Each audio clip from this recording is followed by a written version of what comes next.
Recent voice நேயர்களுக்கு அன்பான வணக்கங்கள். ரீரிலீஸ் படங்கள் சமீப காலத்தில் தமிழ் சினிமா உலகத்தை பொறுத்த வரைக்கும் கோலாச்சிட்டே இருக்குது. அந்த வகையில் எந்தெந்த நடிகர்கள் ரீரிலீஸ் படங்கள் பண்ணியிருக்காங்க, அது எப்படி ஓடி இருக்கு அப்படின்றத இந்த நிகழ்ச்சியில் நம்ம பார்க்கலாம்.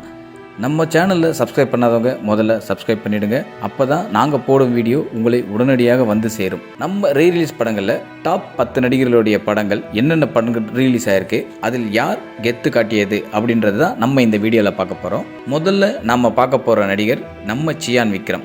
சியான் விக்ரம் அவர்களுடைய சாமி திரைப்படம் கடந்த அவரது பிறந்தநாள் அன்று தமிழகத்தில் கணிசமான திரையரங்கில் மட்டுமே வெளியாகிய அன்று மட்டும் இந்த திரைப்படம் நல்ல வரவேற்பை பெற்றது. சில திரையரங்குகளில் ஹவுஸ்ஃபுல் காட்சிகளாகவும் ஓடியது.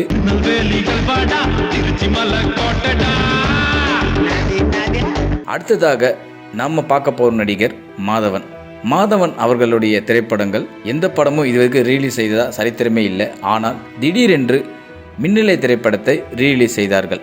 அந்த திரைப்படம் கிட்டத்தட்ட 2 வாரங்கள் 3 வாரங்கள் கூட மல்டிப்ளெக்ஸ் திரையரங்குகளில் ஓடியது. இதுக்கு காரணம் என்னன்னா, அந்த திரைப்படம் மல்டிப்ளெக்ஸ் ஆடியன்ஸுக்கு ஏற்றா போல் அப்போது கௌதம் மேனன் அவர்கள் வடிவமைத்திருப்பார். இந்த திரைப்படம் காதலர்கள் மத்தியில் பெரிய வரவேற்பை பெற்றது.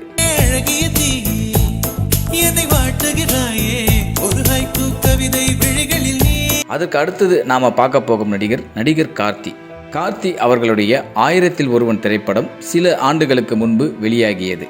இந்த திரைப்படம் வெளியான அன்று ஒரு திரையரங்கில் மட்டுமே அதிக நாட்கள் ஓடியது. ஆனால் இந்த திரைப்படத்திற்கு இப்போது கொடுத்த வரவேற்பு கூட அந்த திரைப்படம் வெளியாகிய போது வரவேற்பு தரவில்லை. விமர்சன ரீதியாக இப்போது இந்த திரைப்படத்தை பார்த்து இது நல்ல படம், இந்த படம் ஏன் ஓடலை அப்படின்ற மாதிரி பலர் கருத்தும் இப்போது வைத்து வருகின்றனர். இதுக்கு காரணம் என்னவென்று இன்னும் புரியாத புதிராகவே இருக்கிறது. அதற்கு அடுத்த இடத்தில் நாம பார்க்கக்கூடிய நடிகர் சூர்யா அவர்களுடைய வாரணமாயிரம் திரைப்படம் சமீபத்தில் வெளியாகிய பிறகு இந்த திரைப்படம் அமோக வெற்றியால் தமிழகத்தில் பல திரையரங்குகளிலும் திரும்பவும் ரிலீஸ் செய்யப்பட்டது. அது மட்டும் இல்லாமல் தெலுங்கானா மற்றும் ஆந்திராவில் இந்த திரைப்படத்திற்கு அமோக வரவேற்பு பெற்றது. சன் ஆஃப் சூர்யா என்ற தெலுங்கு பதிப்பில் இந்த திரைப்படம் வெளியானதிலிருந்து அந்த திரைப்படம் பல ரசிகர்களை வெகுவாக கவர்ந்து வசூலையும் பயங்கரமாக ஈட்டி தந்தது. அது மட்டும் இல்லாமல் சமீபத்தில் சூர்யா அவர்கள் பிறந்தநாள் அன்று வேல் திரைப்படம் தமிழகத்தில் கணிசமான ஏரியாக்களில் இந்த திரைப்படம் திரையிடப்பட்டது. ஆனால் எதிர்பார்த்த விதமாக பெரிய வரவேற்பை இந்த வேல் திரைப்படம் தரவில்லை. ஆனால் வாரணமாயிரம் திரைப்படம் வசூல் ரீதியாக பெரிய வரவேற்பை பெற்றது.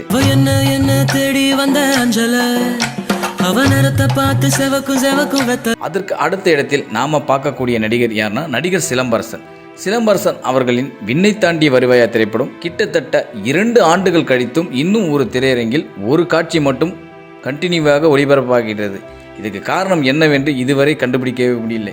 எப்படி இந்த படத்துக்கு 2 வருடங்களுக்கு மேல் இன்னும் கூட்டம் வந்து கொண்டே இருக்கிறது என்று ஆச்சரியமாகவும் சிலர் பார்க்கிறார்கள். அதைத் தொடர்ந்து சிம்புவின் பிறந்தநாள் அன்று மன்மதன் திரைப்படம் கணிசமான திரையரங்கில் தமிழகத்தில் வெளியிடப்பட்டது.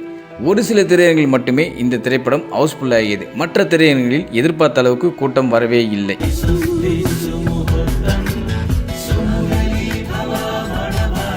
அதற்கு அடுத்த இடத்தில் நாம பார்க்கக்கூடிய நடிகர் கமலஹாசன் அவர்களின் ஆளவந்தான், இந்தியன், குணா, வேட்டையாடு விளையாடு என்ற 4 படங்கள் சில ஆண்டுகளிலேயே ரிலீஸ் செய்யப்பட்டது. ஆனால் இதில் வேட்டையாடு விளையாடு திரைப்படம் மட்டும் பெரிய வெற்றியை தேடித்தந்தது. அது மட்டும் இல்லாமல் வசூல் ரீதியாகவும் தமிழகம் முழுவதும் நன்றாகவே இருந்தது. 1 வாரம் 2 வாரம் ஓடினால் கூட வசூலில் எந்த பாதிப்பும் இல்லாமல் வேட்டையாடு விளையாடு டிஜிட்டல் பிரிண்ட், அதாவது 7.1K சவுண்ட் சிஸ்டம் அடிப்படையில் இந்த திரைப்படம் திரையிடப்பட்டது. திரையிட்டு பல திரையரங்களில் இந்த படம் லாபத்தையே ஈட்டி தந்தது என்று சொல்கிறார்கள். அதற்கு அடுத்த இடத்தில் நாம் பார்க்கக்கூடிய நடிகர் தனுஷ் அவர்களின் 3 திரைப்படம் சமீபத்தில் வெளியிடப்பட்டது. ஒரு திரையரங்கில் அந்த திரையரங்க உரிமையாளரே எங்கள் திரையரங்கில் இதுவரை 30,000 டிக்கெட்டுக்கு மேல் விற்று இந்த வருடத்தில் அதிக டிக்கெட் விற்ற சாதனையை இந்த திரைப்படம் பெற்றுள்ளது அப்படின்ற மாதிரி தனது அதிகாரப்பூர்வ பக்கத்திலேயே அவர் வெளியிட்டிருந்தார்.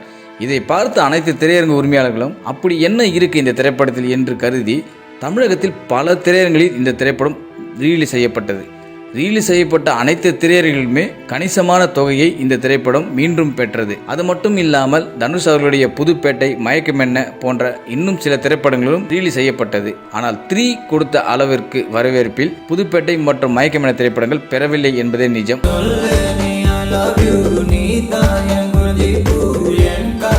அதற்கு அடுத்த இடத்தில் நாம் பார்க்கக்கூடிய நடிகர் அஜித்குமார். அஜித்குமார் அவர்கள் எப்போது அவர் படம் ரிலீஸ் செய்யப்பட்டாலும் அவர் பிறந்த நாள் அன்று, அவரது படம் ரிலீஸ் ஆன அன்று எப்படி செலிப்ரேஷன் இருக்குமோ அதே மாதிரி அவரது பிறந்தநாள் அன்று எந்த திரைப்படத்தை ரிலீஸ் செய்தாலும் பயங்கரமான ஆடியன்ஸ் வந்து கொண்டே தான் இருக்கிறார்கள். அது காரணம் என்னவென்றே தெரியவில்லை. சமீபத்தில் கூட அவரது பிறந்தநாள் அன்று தீனா, பில்லா, வாலி இது போன்ற பல திரைப்படங்கள் பல திரையரங்குகள் ரிலீஸ் ஆகியது. வழக்கமாக ஒரு திரைப்படத்தை ரிலீஸ் செய்வார்கள். ஆனால் அஜித் பிறந்தநாள் அன்று கிட்டத்தட்ட 3-4 படங்கள் ரிலீஸ் செய்யப்பட்டது. அந்த 3-4 படங்களுமே முதல் 2 நாட்கள் வசூலில் சக்கப்போடு போட்டது.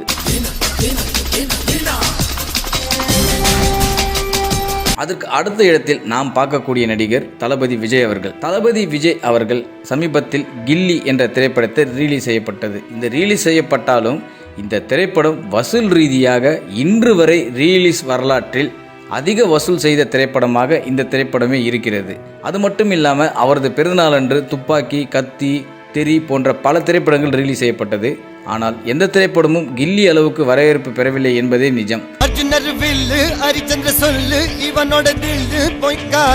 எல்லாருமே பார்த்தாச்சு. முதல் இடத்துல இருப்பது யாருன்னா நம்ம சூப்பர் ரஜினிகாந்த் அவர்கள் தாங்க. இந்த படங்கள் எல்லாமே மற்ற நடிகர்கள் ரிலீஸ் செய்வதற்கு காரணமே இவர் போட்ட விதை தான். ஏன்னா ரஜினிகாந்த் படங்கள் தான் முதல்ல அதிக திரையரங்குகளில் ரிலீஸ் செய்யப்பட்டது. எம்ஜிஆர், சிவாஜி காலகட்டத்தில் கூட ஏதாச்சும் ஒரு படம் 1 தியேட்டர் 2 தியேட்டர் அந்த மாதிரி தான் ரிலீஸ் ஆகும். ஆனால் ரஜினிகாந்த் படங்கள் தான் தமிழகம் முழுவதும் ரிலீஸ் அடிப்படையில் அதிக திரையரங்கில் வெளியான படங்கள் ரஜினிகாந்த் படங்களாகவே இருந்தது. அதற்கு உதாரணமாக பல திரைப்படங்கள் சொல்லலாம். சமீபத்தில் கூட அவரது பிறந்தநாள் அன்று தளபதி திரைப்படம் ரிலீஸ் செய்யப்பட்டது. இன்று வரை இன்னும் ஓடிக்கொண்டே இருக்கிறது பல திரையரங்குகளில்.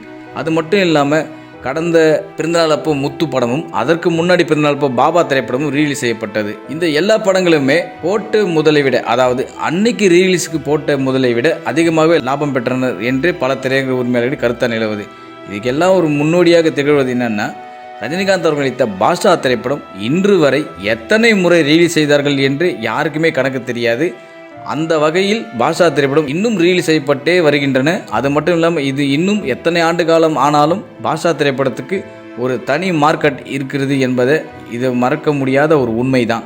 அந்த வகையில் ரஜினிகாந்த் அவர்களுடைய பாஷா திரைப்படம் இன்னும் எத்தனை முறை ரிலீஸ் செய்தாலும் பார்க்க ஆடியன்ஸ் கூட்டம் இங்கு இருந்து கொண்டே தான் இருக்கின்றனர். அதுக்கு உண்டான வரவேற்பை கொடுத்தே தான் இருக்கின்றனர்.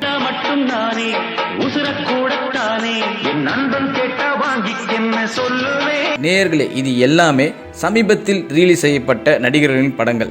இதில் யார் அமோக வரவேற்பை பெற்றது, வசூல் ரீதியாக யார் அமோக வரவேற்பில் இருந்தார்கள் அப்படின்றத நம்ம இந்த வீடியோவில் பார்த்தோம். உங்களுக்கு இதில் ஏதேனும் கருத்து வேறுபாடுகள் இருந்தாலோ அல்லது ஏதாவது ஒரு திரைப்படத்தை நாம் சொல்ல தவறி இருந்தாலும் நீங்கள் தாராளமாக கமெண்ட் பாக்ஸில் கமெண்ட் செய்யலாம். மீண்டும் சந்திப்போம். நன்றி, வணக்கம். இது போல பல வீடியோக்களை கண்டு மகிழ எங்களது ரீசன்ட் வாய்ஸ் சேனலை மறக்காம சப்ஸ்கிரைப் பண்ணுங்க.